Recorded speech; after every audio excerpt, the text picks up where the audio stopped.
Bueno amigos, nosotros seguimos caminando por la reserva natural del Dan al norte del país. Y si antes vimos las ruinas de la ciudad, ahora pasaremos a ver la naturaleza, a disfrutarla, recorriendo las aguas del río Dan que descienden del monte Hermón al norte y desembocan en el río Jordán, en el Yardén, famosísimo. No estoy seguro, pero creo que es el río que más agua le abastece a aquel río Jordán. Y mientras camino, voy a intentar explicar dos cosas. Primero, cómo se formaron las 10 tribus perdidas. Y segundo, dónde estaban, dónde están y quiénes son sus descendientes según el judaísmo. Comencemos con que de acuerdo a la Biblia, al morir el rey Salomón, el tercer rey de Israel, el reino unido de Israel se dividió en dos. El reino ubicado en el sur, llamado de Yehudá, de Judea, y aquí en el norte nació el reino de Israel, compuesto por 10 tribus. La única vez que aparece en la Biblia la palabra 10 tribus es en 1 Reyes, cuando el profeta Ahías Shiloni le dijo a Yerobán ben Nabat, al primer rey de Israel: Kach lecha 10 kraim ki כה אמר אדוני אלוהי ישראל, הנני קורע את הממלכה מידי שלמה ונתתי לך 10 השבטים. En el año 722 a.C., según la ciencia, o en el año 556 a.C., según la tradición judía, Asiria, al mando de Shlomnaser HaHamishi, invadió estas tierras mientras Hoshea era rey, el rey de Israel. Destruyó la capital Shechem en Shombrón, Siquem en Samaria, y exilió a la gran mayoría de los habitantes a Asiria. Sobre los exiliados de Israel se dijo: Vayegel et Israel Ashura, veyoshev otam bejelach ubejabor nahar Guzán beharei Madai. Shlomnaser exilió también a aquellas tribus del otro lado del Yardén, como está escrito en Crónicas. Vayaglam le Reubeni u le Gadi velechatzei shevet Menashe, veyaviam le Jelach bejabor behará benahar Guzán ad hayom hazeh. De acuerdo a varias citas de la Biblia, no toda la gente exilió y parte de ellos se quedó habitando aquí, en la tierra de Israel. El primer testimonio está en 2 Crónicas, en el cual se describe a personas de las tribus, descendientes de las tribus de Menashe, Efraín y Shimón, viviendo entre los locales del reino de Yehudá, de Judea, que aún estaba aquí resistiendo la invasión, les recuerdo. Esas citas relatan sobre tiempos del rey Asa. También relatan que durante la época del rey Hizkiyahu, el rey se dirigió a los descendientes de Israel del norte para que se vuelvan a unir los reinos y pasen Pesaj en Jerusalén. O cuando en el libro Irmiyahu, Jeremías, nos relatan que 80 personas de Shechem, Shiloh y Shombrón, Siquem, Silo y Samaria, llegaron a lo de Gdaliah ben Ahikam, luego de la destrucción del primer templo, más de 100 años después del exilio. Con todo esto, entonces, sabemos que no todos los hijos de Israel fueron exiliados. Eso es de los que no exiliaron, los que quedaron aquí. ¿Qué fue, ustedes se preguntan, de los que sí salieron de la tierra? Hay datos sorprendentes. Esto que vemos es un molino de harina, como los que vimos el sábado en Tel Aviv. Miren qué especial su ubicación y cómo le da a este lugar, que en sí parece un paraíso, otro toque de belleza. En la descripción del retorno a Sion del primero de Crónicas, nos relatan que los que volvieron a esta tierra eran representantes de las tribus de Yehudá, Binyamin, Leví, raro que los llamen tribu, pero bueno, Menashe y Efraín.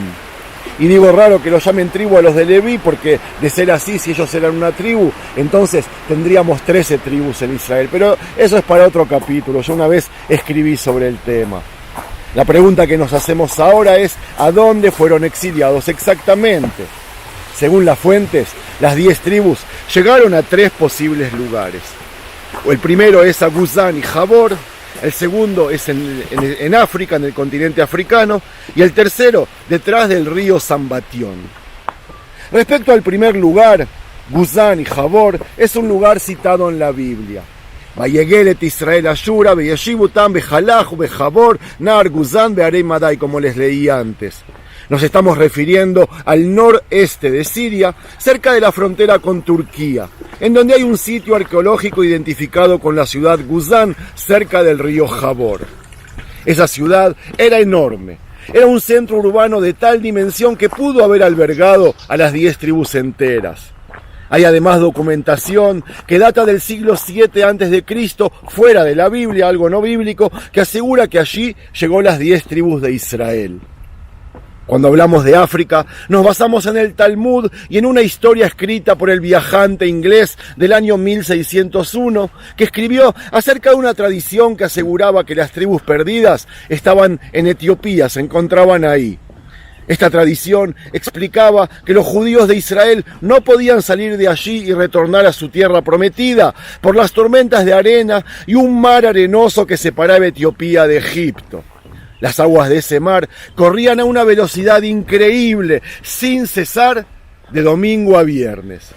De manera milagrosa, esas aguas descansaban los días sábado, el día de reposo. Pero ese día los hijos de Israel no podían cruzarlas por tratarse del día del reposo y por eso se quedaron allí tantos siglos.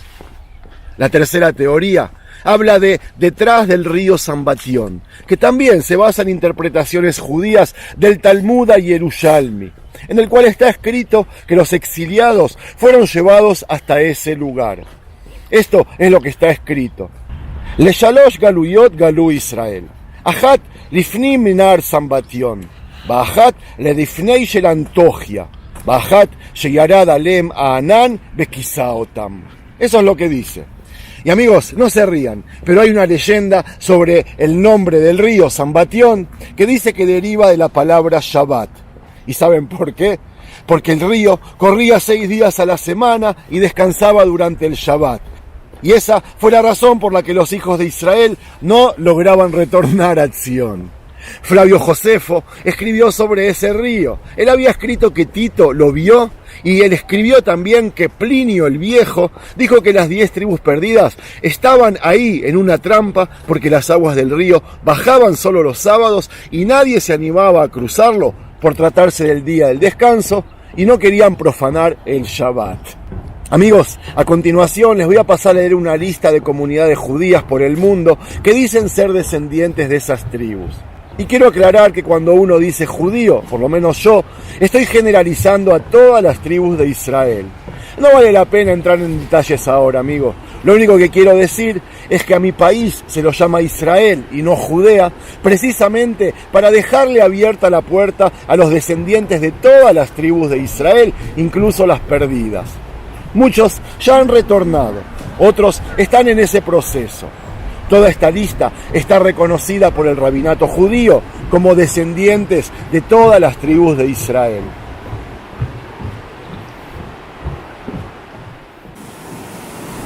La lista la comienzan los judíos de Bukhara, no sé cómo se dice en español, está ubicado en Asia. Y ellos son descendientes de Isashar y en verdad la mayoría de sus apellidos son Isasharov. Los judíos de Kurdistán son descendientes de Naftali. Los del Cáucaso, al sur de Rusia, descienden de Yehudá y de Binyamin. Los judíos de Persia o Irán son descendientes de Zvulún y los de Kuchín, al norte de la India, de Menashe. Los judíos de China, sí, hay muchos judíos en China. Tuvimos hace 2 primeros ministros, uno que desciende de China, llegó también hasta allí luego del exilio sin especificar una tribu específica. Los judíos de Igbo en Nigeria descienden de Gad y de Menashe. Los judíos de Afganistán descienden de Zvulún. Los judíos de India son descendientes de Menashe y de Asher. La comunidad Beta Israel en Etiopía son descendientes de Dan. Los judíos de Irak son descendientes de Judea y los judíos de Georgia son descendientes de la tribu de Reubén. Más allá de eso, hay muchos grupos étnicos por el mundo que aseguran ser descendientes de Israel, pero que el rabinato judío aún no los ve como tales y por ende no tienen derecho a la ley del retorno. Me estoy refiriendo a comunidades de Kashmir en Pakistán, a los Lamba de Sudáfrica, Zimbabue, Malawi y Mozambique, o pequeñas comunidades que hay en India y Burma. Y para terminar, amigos, les cuento que hay miles de teorías al respecto sobre las tribus perdidas. Por ejemplo, y una que a ustedes les va a interesar, aquella que el 3 de agosto de 1492, un tal Cristóbal Colón, hay quienes dicen que era judío, salió a su aventura con 90 personas. Entre ellas estaba Luis de Torres. Luis de Torres es un judío converso que fue llevado para que hablara en arameo y hebreo antiguo con aquellos descendientes de las tribus perdidas que ya habitaban el nuevo continente. Fuera de ellos están los Shombronim, los samaritanos que visité en el canal, que se hacen llamar como descendientes de Levi y no son reconocidos por el rabinato judío. Hay japoneses que se ven como descendientes de Israel por el parecido del sintoísmo, su religión, a la judía. En fin, ¿qué les puedo decir? Hay muchas organizaciones de Israel y mundiales que se ocupan de investigar el tema y esas comunidades. Con los años se sumó a los descendientes de Israel grupos que opinan ser descendientes precisamente de judíos luego de persecuciones y al ser obligados a convertirse a otras religiones. De ellos hice un par de videos y seguiré haciendo en cuando encuentre más material porque es un tema de mucho interés, no solo para mí, sino para todos ustedes, amigos, la familia del canal. Y con todo esto que acabo de decir, amigos, entonces cuando nosotros decimos las tribus perdidas, por lo visto, tan perdidas no están. Y muchos de sus descendientes viven, sobrevivieron, algunos están en Israel y muchos están aún dispersos por el mundo, pero existen. Amigos, espero que les haya gustado el paseo, a mí me encantó, lo disfruté al máximo. Si a ustedes también les gustó, si ustedes también aprendieron algo, si ustedes también pueden quedarse con algo de lo que enseñé durante todo este recorrido, no se olviden de dar un me gusta, de comentar, de compartir el material o de suscribirse al canal. Muchas gracias, los quiero mucho. Shalom.